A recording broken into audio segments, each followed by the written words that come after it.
오늘 함께 나눌 말씀은 시편 9편입니다. 1절에서 20절까지 있는데 12절까지만 읽습니다. 같이 읽을게요. 내가 전심으로 여호와께 감사하오며 주의 모든 기이한 일들을 전하리이다. 내가 주를 기뻐하고 즐거워하며 지존하신 주의 이름을 찬송하리니 내 원수들이 물러갈 때에 주 앞에서 넘어져 망하니이다. 주께서 나의 의와 송사를 변호하셨으며 보좌에 앉으사 의롭게 심판하셨나이다.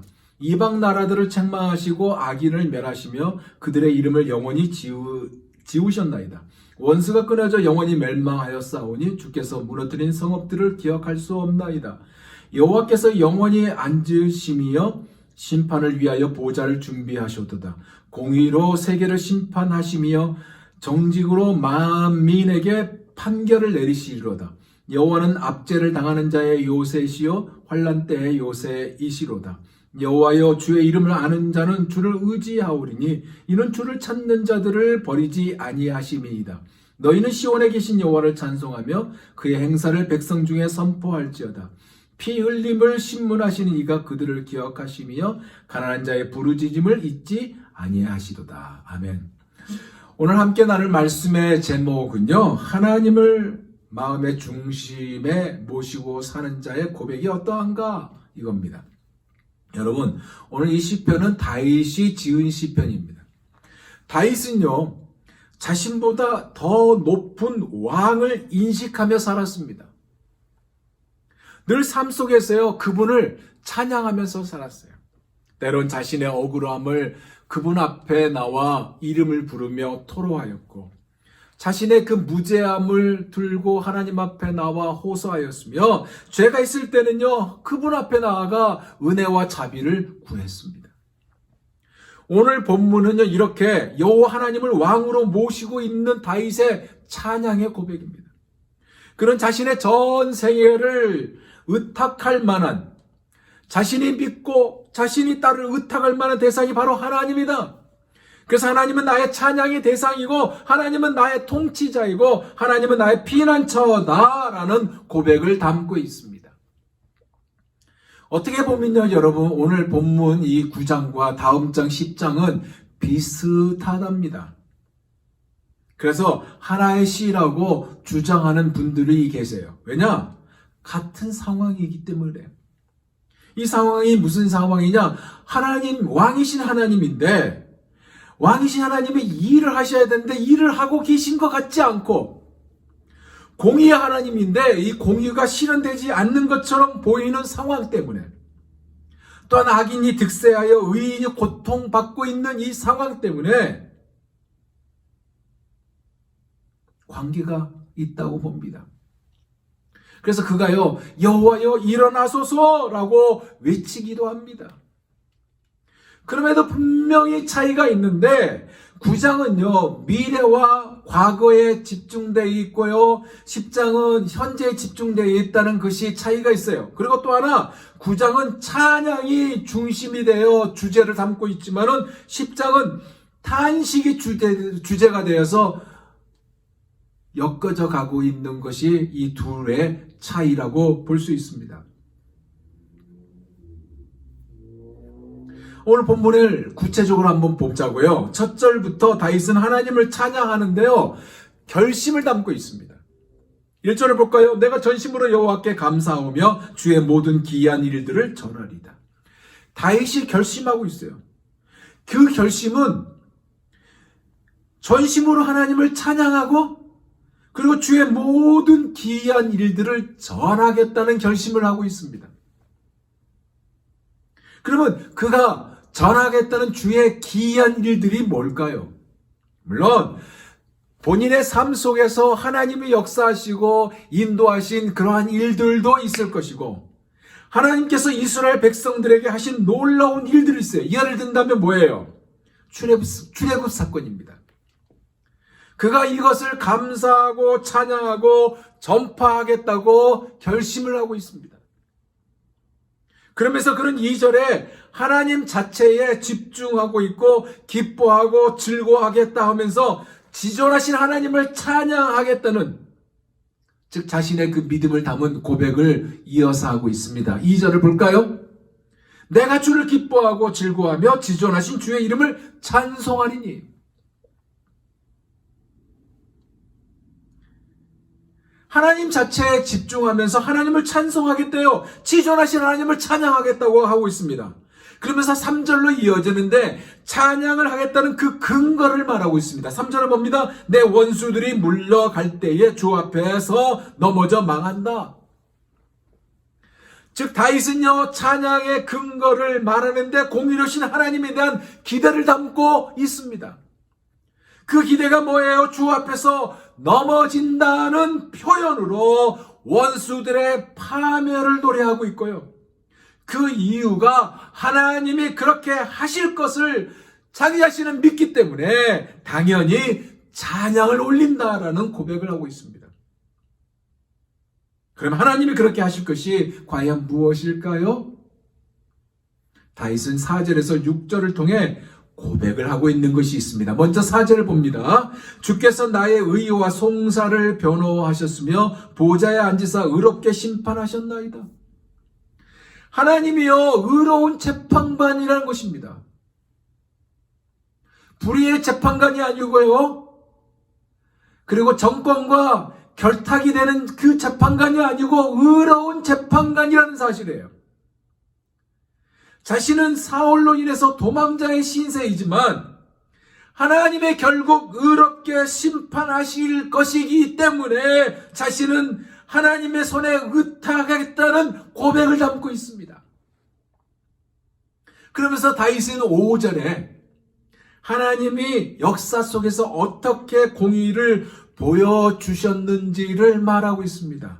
5절을 봅니다. 이방 나라들을 책망하시고 악인을 멸하시며 그들의 이름을 영원히 지우셨나이다. 이방 나라들은요, 하나님을 대적하는 나라들입니다. 하나님을 대적하는 사람들도 포함됩니다. 다른 신을 섬기는 사람들입니다. 하나님이 그들을 심판하셨다는 것이고 심판하실 것이라는 것을 또한 담고 있습니다. 그는요, 심판이라는 단어를 구체적으로 여기 쓰고 있지 않습니다. 이 단어를 사용하고 있지는 않지만 세상에서 지워버리신다라는 강한 표현을 담고 있어요. 즉 영원하신 하나님께서 영원한 심판을 내리신다는 것을 노래하고 있습니다. 사랑하는 여러분, 우리가 힘든 가운데 있죠. 여러분을 괴롭힌 사람들이 있잖아요. 그러나 걱정하지 마세요. 하나님이 이렇게 하신다는 사실을 믿으시기 바랍니다. 그런데 다윗은 이어서요, 7절에서 10절까지를 보면 하나님의 속성을 노래하고 있습니다. 먼저 7절에서 8절입니다. 여호와께서 영원히 앉으시며 심판을 위하여 보좌를 준비하셨도다. 심판을 위해서 재판관 되신 하나님께서 보좌에 준비해서 앉으셨다 이 얘기예요. 공의로 세계를 심판하시며 정직으로 만민에게 판결을 내리시로다. 이렇게 원수들이 영원히 멸망하는 이유가 있다. 왜? 하나님이 영원하기 때문에, 하나님의 의로우신 재판관이기 때문에.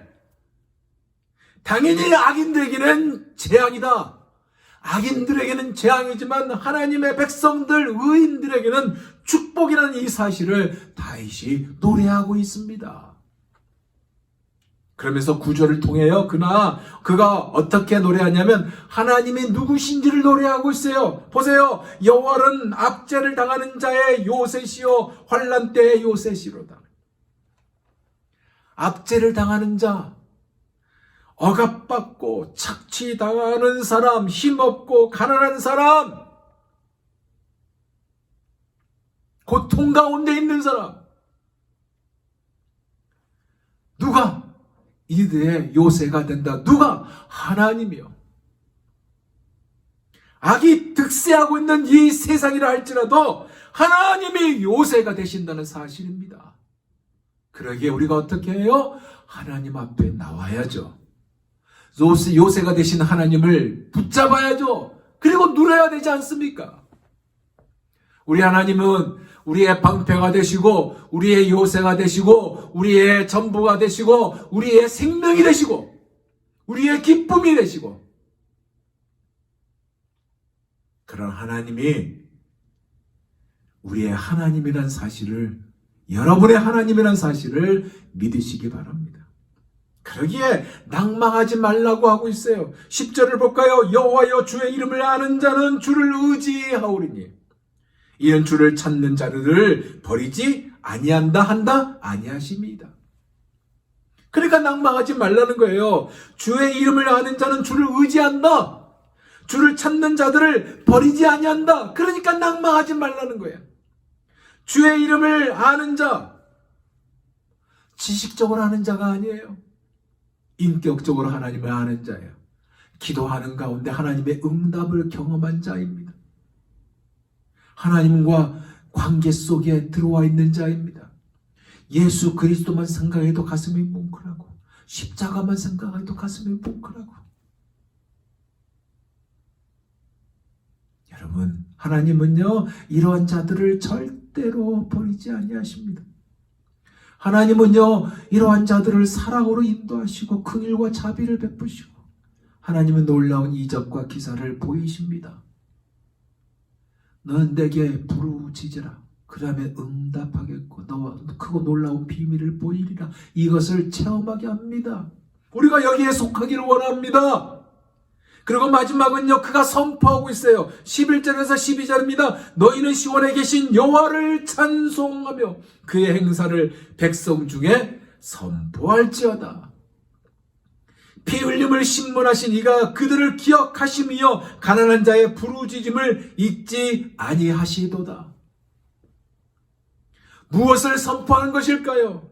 하나님을 찬양하는 것에 대한 선포를 하고 있어요. 믿음으로 살아가라는 것을 선포하고 있어요. 그러면 이 믿음은 어떤 믿음일까요?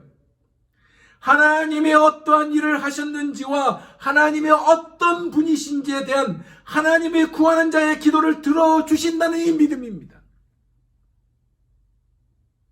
그런데 여러분 여기에 중요한 사실이 담겨 있어요. 뭐냐? 믿음은요 보이는 것에 있지 않아요. 그리고 믿음은 맹목적이지 않습니다. 우리가 이 믿음의 사람들이 되기를 원합니다. 할렐루야.